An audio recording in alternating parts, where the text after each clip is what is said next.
Pride and Prejudice by Jane Austen, 1813. Chapter 49.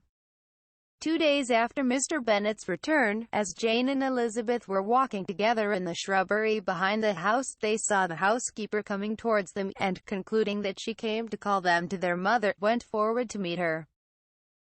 But, instead of the expected summons, when they approached her, she said to Miss Bennet, "I beg your pardon, madam, for interrupting you, but I was in hopes you might have got some good news from town, so I took the liberty of coming to ask." "What do you mean, Hill? We have heard nothing from town." "Dear madam," cried Mrs. Hill, in great astonishment, "don't you know there is an express come for master, from Mr. Gardiner? He has been here this half hour, and master has had a letter." Away ran the girls, too eager to get in to have time for speech. They ran through the vestibule into the breakfast room. From thence to the library. Their father was in neither, and they were on the point of seeking him upstairs with their mother, when they were met by the butler, who said, "If you are looking for my master, ma'am, he is walking towards the little copse." Upon this information, they instantly passed through the hall once more, and ran across the lawn after their father, who was deliberately pursuing his way towards a small wood on one side of the paddock. Jane, who was not so light nor so much in the habit of running as Elizabeth, soon lagged behind, while her sister, panting for breath, came up with him, and eagerly cried out, "Oh, papa, what news?" "What news? Have you heard from my uncle?" "Yes, I have had a letter from him by express." "Well, and what news does it bring? Good or bad?" "What is there of good to be expected?" said he, taking the letter from his pocket. "But perhaps you would like to read it." Elizabeth impatiently caught it from his hand. Jane now came up. "Read it aloud," said their father, "for I hardly know myself what it is about." Gracechurch Street, Monday, August 2nd. My dear brother, at last I am able to send you some tidings of my niece, and such as, upon the whole, I hope it will give you satisfaction.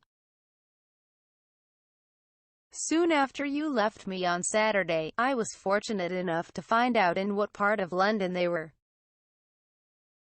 The particulars I reserve till we meet. It is enough to know they are discovered.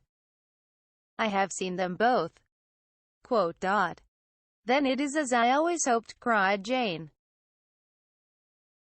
"They are married." Elizabeth read on. "I have seen them both. They are not married, nor can I find there was any intention of being so. But if you are willing to perform the engagements which I have ventured to make on your side, I hope it will not be long before they are.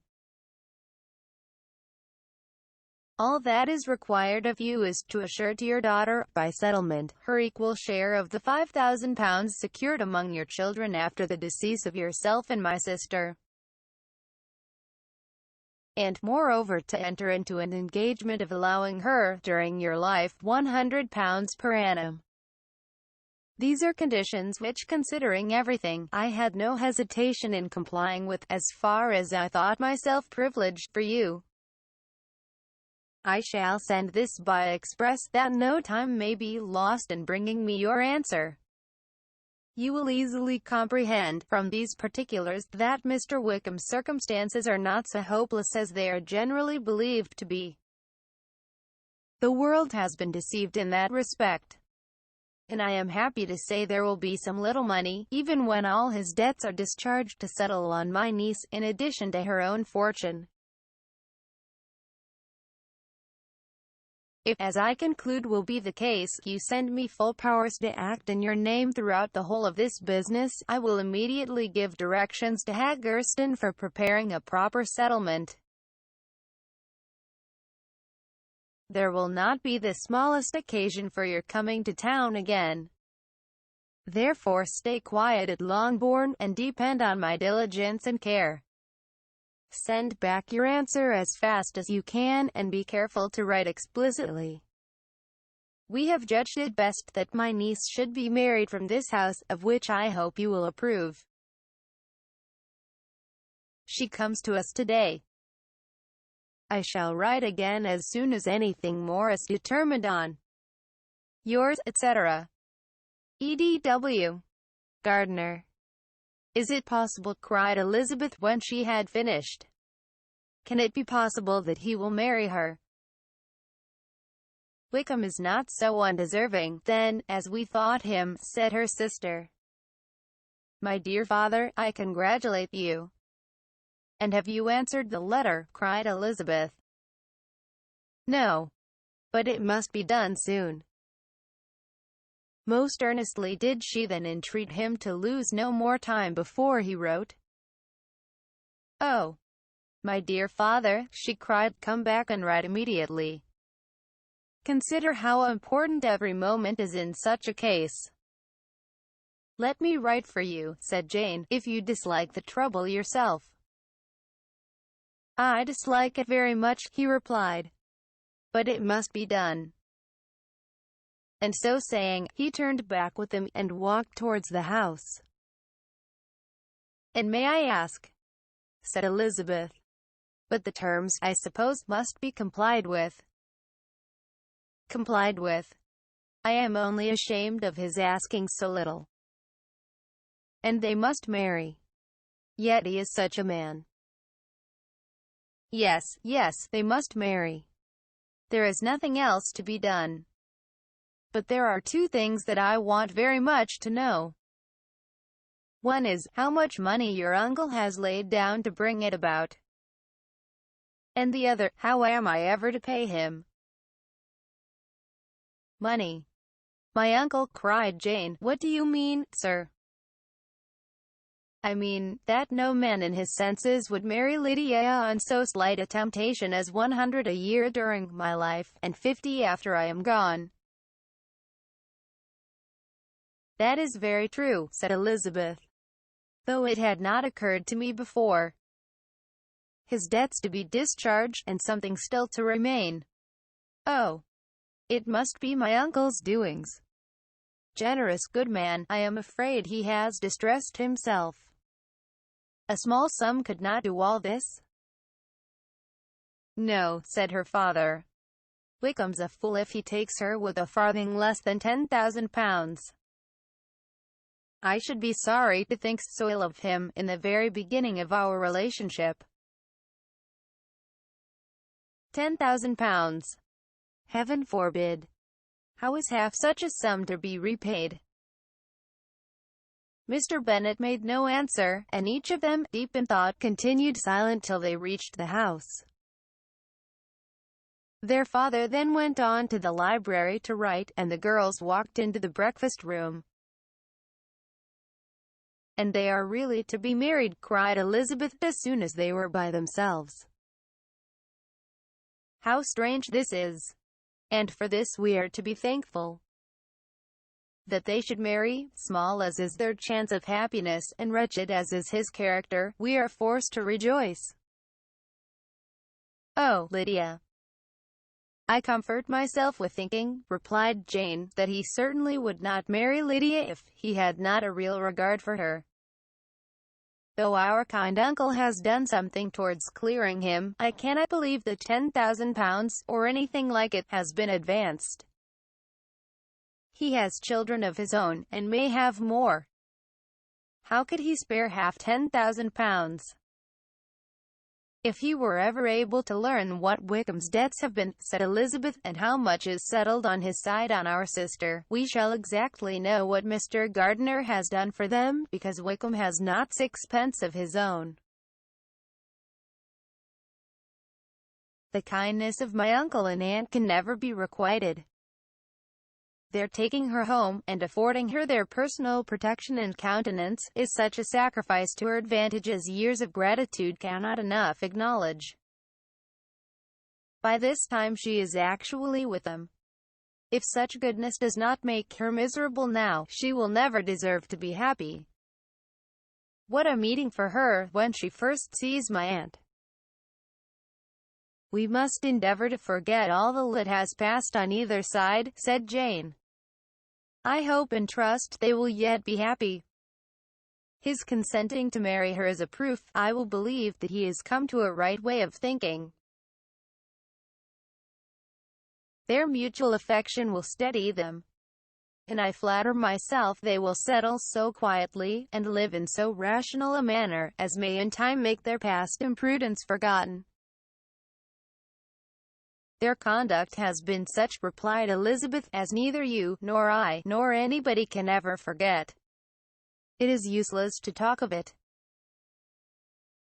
It now occurred to the girls that their mother was in all likelihood perfectly ignorant of what had happened. They went to the library, therefore, and asked their father whether he would not wish them to make it known to her. He was writing and, without raising his head, coolly replied, "Just as you please. May we take my uncle's letter to read to her?" "Take whatever you like, and get away." Elizabeth took the letter from his writing table, and they went upstairs together. Mary and Kitty were both with Mrs. Bennet. One communication would, therefore, do for all. After a slight preparation for good news, the letter was read aloud. Mrs. Bennet could hardly contain herself. As soon as Jane had read Mr. Gardiner's hope of Lydia's being soon married, her joy burst forth, and every following sentence added to its exuberance. She was now in an irritation as violent from delight as she had ever been fidgety from alarm and vexation.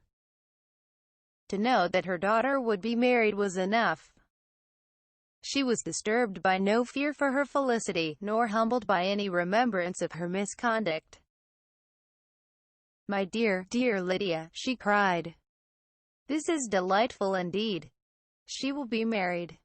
I shall see her again. She will be married at 16. My good, kind brother. I knew how it would be. I knew he would manage everything. How I long to see her. And to see dear Wickham too. But the clothes, the wedding clothes. I will write to my sister Gardiner about them directly. Lizzie, my dear, run down to your father, and ask him how much he will give her. Stay, stay, I will go myself. Ring the bell, Kitty, for Hill. I will put on my things in a moment. My dear, dear Lydia, how merry we shall be together when we meet." Her eldest daughter endeavoured to give some relief to the violence of these transports by leading her thoughts to the obligations which Mr. Gardiner's behaviour laid them all under. "For we must attribute this happy conclusion," she added, "in a great measure to his kindness. We are persuaded that he has pledged himself to assist Mr. Wickham with money." "Well," cried her mother, "it is all very right. Who should do it but her own uncle? If he had not had a family of his own, I and my children must have had all his money, you know. And it is the first time we have ever had anything from him, except a few presents. Well, I am so happy. In a short time I shall have a daughter married. Mrs. Wickham. How well it sounds. And she was only 16 last June. My dear Jane, I am in such a flutter that I am sure I can't write. So I will dictate, and you write for me. We will settle with your father about the money afterwards. But the things should be ordered immediately."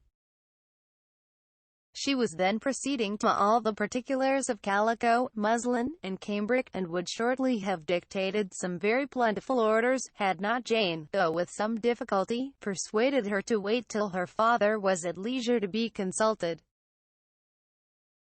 One day's delay, she observed, would be of small importance, and her mother was too happy to be quite so obstinate as usual. Other schemes, too, came into her head. "I will go to Meryton," said she, "as soon as I am dressed, and tell the good news to my sister Phillips. and as I come back, I can call on Lady Lucas and Mrs. Long. Kitty, run down and order the carriage. An airing would do me a great deal of good, I am sure. Girls, can I do anything for you in Meriden? Oh, here comes Hill. My dear Hill, have you heard the good news? Miss Lydia is going to be married, and you shall all have a bowl of punch to make merry at her wedding. Mrs. Hill began instantly to express her joy. Elizabeth received her congratulations amongst the rest, and then, sick of this folly, took refuge in her own room, that she might think with freedom.